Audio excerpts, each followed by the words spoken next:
धर्मराज युधिष्ठिर को भगवान श्री कृष्ण सभी एकादशी व्रत का महात्म्य सुनाते रहते हैं। ऐसे ही एक समय धर्मराज जी ने भगवान श्री कृष्ण से कहा, हे मधुसूदन, आपके श्री मुखारविंद से मैंने चैत्र मास के कृष्ण पक्ष की एकादशी का महात्म्य भी सुन लिया।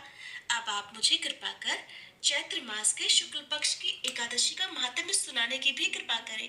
इस दिन किस प्रकार से व्रत रखा जाता है, इस व्रत की महिमा क्या है और कौन सी कथा पढ़ी अथवा सुनी जाती है। तब भगवान श्री कृष्ण ने मुस्कुराते हुए धर्मराज से कहा, हे धर्मराज, अब आपको मैं जो कथा सुनाने जा रहा हूँ वह कथा बहुत समय पहले वशिष्ठ मुनि ने राजा दिलीप को सुनाई थी। ध्यानपूर्वक सुनो।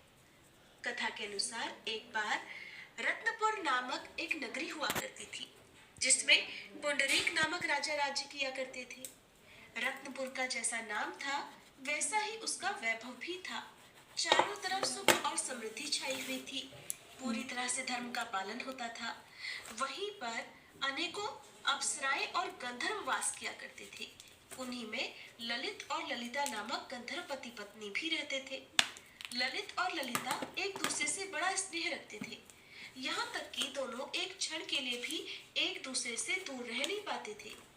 एक दिन राजा पुंडरीक की सभा में नृत्य का समारोह चल रहा था, जिसमें गंधर्व गायन कर रहे थे और अप्सराएं नृत्य कर रही थी। गंधर्व ललित भी उस दिन सभा में गान कर रहा था, लेकिन गाते गाते वह अपनी पत्नी ललिता की याद में खो गया, जिससे उसका एक पद थोड़ा सुर से बिगड़ गया। करकोट नामक नाग ने उसकी इस भूल को भांप लिया और उसके मन में झांककर इस भूल का कारण जानकर राजा पुंडरीक को तुरंत ही बता दिया।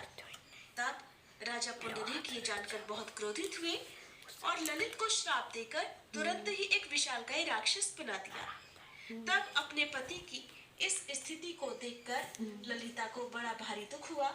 वह भी राक्षस योनि में विचरण कर रहे ललित के पीछे पीछे चलती और उसे इस पीड़ा से, शाप से मुक्त कराने का कोई उपाय खोजती रहती। एक दिन चलते चलते भटकते भटकते वह ऋषि श्रृंगी के आश्रम में जा पहुंची। तब ललिता ने हाथ जोड़कर ऋषि को प्रणाम किया और सारी व्यथा महर्षि को कह सुनाई। तब ऋषि श्रृंगी कहने लगे कि तुम बहुत सही समय पर आई हो। अभी चैत्र मास के शुक्ल पक्ष की एकादशी आने वाली है। इस व्रत को कामदा एकादशी कहा जाता है। उसका विधि पूर्वक पालन करके व्रत का सारा पुण्य अपने पति को दे देना। तब उस व्रत के प्रभाव से तुम्हारे पति को राक्षस योनि से और शाप से मुक्ति मिल सकती है। ललिता ने ऋषि श्रृंगी के कहे अनुसार वैसा ही किया। व्रत का पुण्य अपने पति को देते ही वह राक्षस रूप से पुनः अपने सामान्य रूप में आ गया और कामदा एकादशी के व्रत के पुण्य प्रताप से ललित और ललिता दोनों विमान में बैठकर स्वर्ग लोक को चले गए। मान्यताओं के अनुसार इस संसार में कामदा एकादशी के समान कोई अन्य व्रत नहीं है। इस व्रत की कथा को सुनने या पढ़ने मात्र से ही 1000 वाजपेयी यज्ञ के समान फल की प्राप्ति हो जाती है। एकादशी व्रत के नियमों का पालन एक दिन पहले से ही शुरू कर दिया जाता है। इसके बाद स्नान आदि से निवृत्त होकर साफ स्वच्छ पीले वस्त्र धारण कर व्रत का संकल्प लिया जाता है। एक साफ चौकी पर भगवान विष्णु की प्रतिमा या तस्वीर की स्थापना की जाती है। फिर भगवान विष्णु को फल, फूल, तिल, पंचामृत, तुलसी पत्र आदि पूजन सामग्री अर्पित की जाती है। धूप दीप जलाकर व्रत की कथा पढ़ी और सुनी जाती है। मन ही मन भगवान विष्णु के मंत्रों का जाप किया जाता है। संभव हो तो श्री विष्णु सहस्त्र नाम का पाठ भी करना चाहिए। इसके बाद भगवान को भोग लगाकर सबसे अंत में कपूर जलाकर आरती की जाती है। दिन भर उपवास रखा जाता है। सामर्थ्य हो तो रात्रि जागरण करना चाहिए और पूजा स्थल के पास ही जागरण करके भगवान के मंत्रों का जाप करना चाहिए। एकादशी के अगले दिन यानी द्वादशी तिथि को व्रत का पारणा किया जाता है। पारणा करने से पहले ब्राह्मणों को भोजन करवाकर दान दक्षिणा देकर उन्हें सम्मान सहित विदा करना चाहिए। ब्राह्मणों की जगह पर आप किसी योग्य निर्धन व्यक्ति को भी भोजन आदि कराकर उनकी जरूरत का सामान उन्हें देकर विदा करके फिर अपना व्रत खोल सकते हैं। इस प्रकार किए गए व्रत का पुण्य फल भगवान श्री विष्णु अवश्य ही प्रदान करते हैं। जो भक्त एकादशी के दिन ग्यारस माता की भी पूजा करके ग्यारस माता की आरती भी पढ़ता है अथवा सुनता है, उनके घर में कभी कलह क्लेश नहीं होता, उनके पितर भी उनसे प्रसन्न रहते हैं और परिवार के सभी सदस्यों को भी इस दिन किए गए उपवास का या पूजा पाठ का पुण्य मिलता है। जो भक्त इस दिन उपवास रखते हैं, उन्हें किसी प्रकार का कोई नशा, झूठ, चोरी, पाप या फिर किसी भी पर निंदक से बात नहीं करनी चाहिए। इस दिन क्रोध करने से भी व्रत खंडित हो जाता है। ये थी कामदा एकादशी की कथा। अगर आप जानना चाहते हो पूजा विधि और पारण के बारे में, या जानना चाहते हो कि किस दिन व्रत रखा जाए,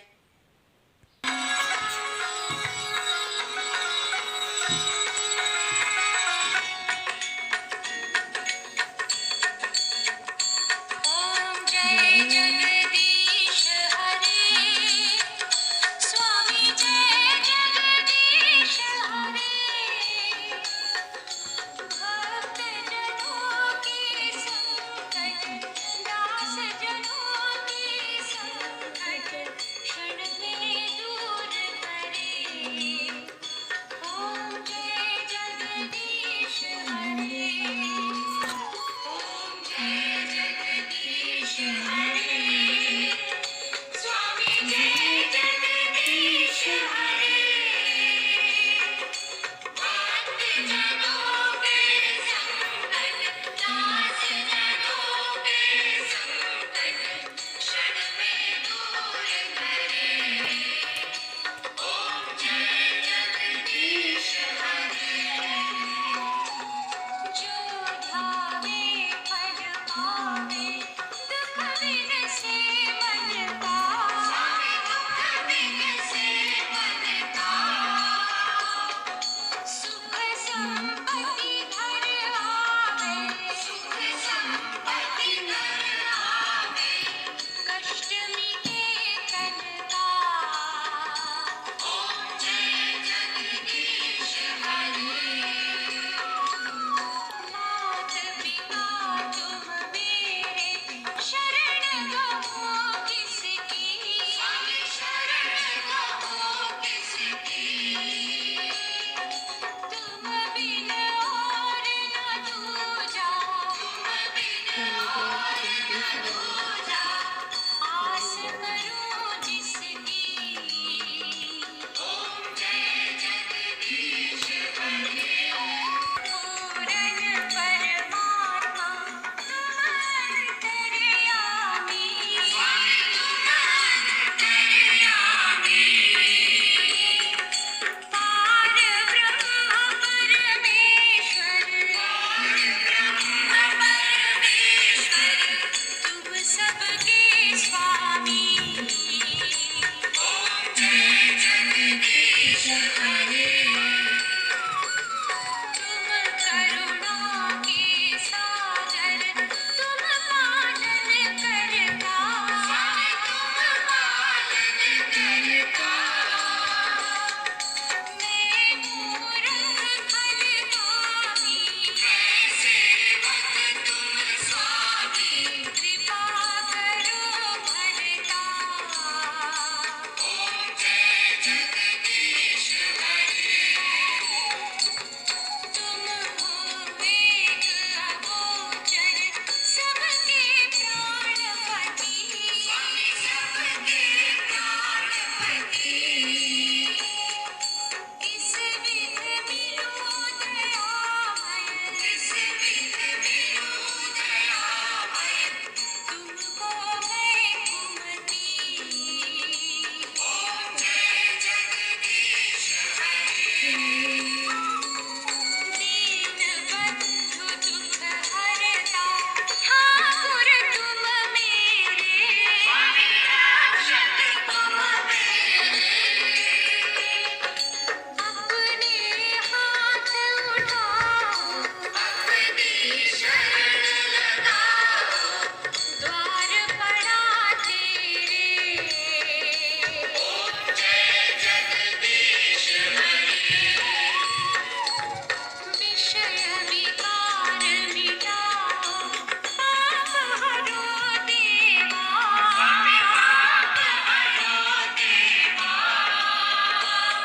श्री